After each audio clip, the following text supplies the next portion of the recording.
আসসালামু আলাইকুম। আজকে আমি বানিয়ে দেখাবো পিৎজা। এটা ছোট বড় সকলেরই অনেক পছন্দের একটা খাবার। তো চলুন তাহলে শুরু করি। এখানে আমি নিয়েছি 2 কাপ পরিমাণ ময়দা, হাফ টিস্পুন লবণ, 1 টিস্পুন ইস্ট, 2 টিস্পুন চিনি আর 2 টিস্পুন গুঁড়া দুধ। এগুলো দিয়ে শুকনো উপকরণগুলো একটু ভালোভাবে মিশিয়ে নিব।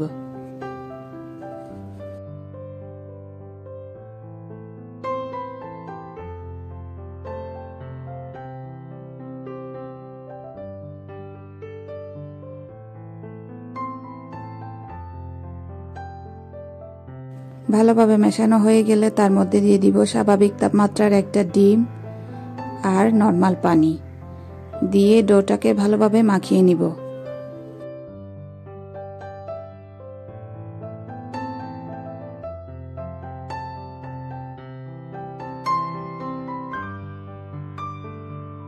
আস্তে আস্তে করে পানি দিয়ে দিয়ে একটা স্টিকি ডো বানিয়ে নিব। এখন দিয়ে দিচ্ছি 1 টেবিল চামচের মতো সয়াবিন তেল দিয়ে আবার খামিরটাকে ভালোভাবে মাখিয়ে নিব।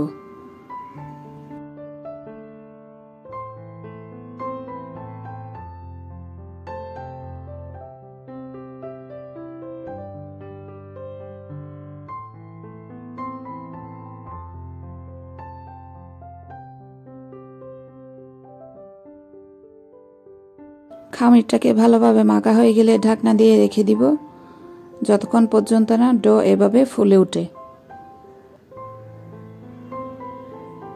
তো ফুলে ওঠার পর এবার এটাকে ভালোভাবে আবার একটু মথে নিতে হবে।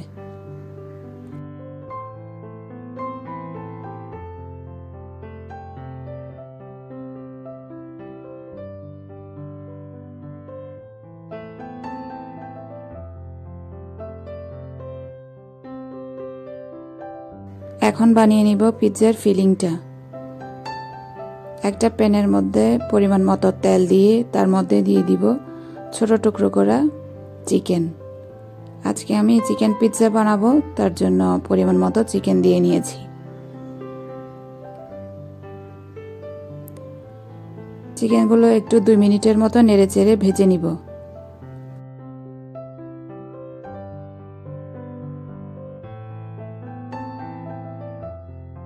এখন দিব হাফ চা চামচ সয়া সস, 1 চা চামচ টমেটো সস দিয়ে আবার একটু ভালোভাবে নেড়েচেড়ে ভেজে নিব।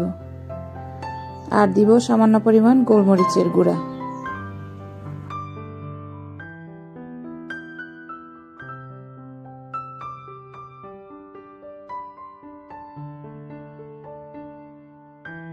এখন দিয়ে দিব চিকেন তন্দুরি মশলা 1 চা চামচ।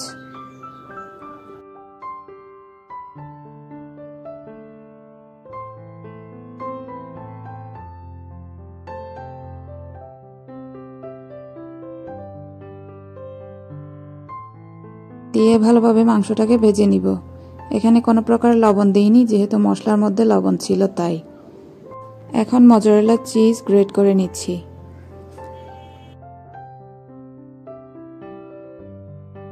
পিৎজার ডো থেকে আমি 3টা লেচি কেটে নিয়েছি। 2 কাপ ময়দাতে আমি 3টা লেচি করে নিয়েছি।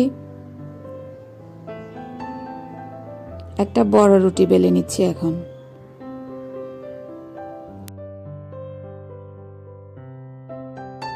রুটিটা বেলা হয়ে গেলে একটা ট্রের মধ্যে ভালোভাবে বিছিয়ে নিব।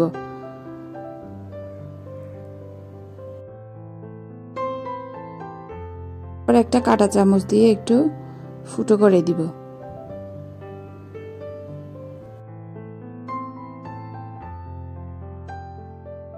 এখন দিয়ে দিচ্ছি টমেটো সস দিয়ে একটু ভালোভাবে চারিদিকে ছড়িয়ে দিব। এই চামচ দিয়ে গোলমরিচ দিয়েছি, তাই চামচের মধ্যে একটু গোলমরিচ লেগেছিল, ওইটাই এখানে দেখা যাচ্ছে।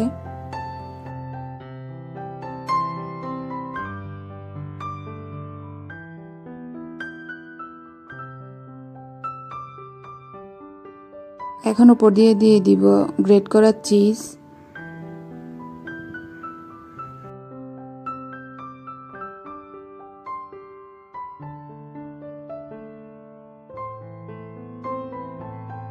এবার দিয়ে দিব ভেজে রাখা মাংসগুলো।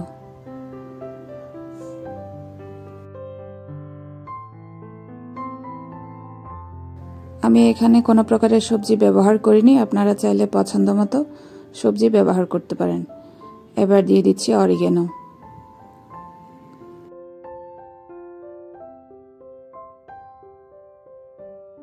এখন উপর দিয়ে আবার সামান্য পরিমাণ চিজ ছড়িয়ে দিচ্ছি। তারপর 200 ডিগ্রিতে প্রিহিটেড ওভেনে 15 মিনিটের জন্য দিয়ে দিব বেক হওয়ার জন্য।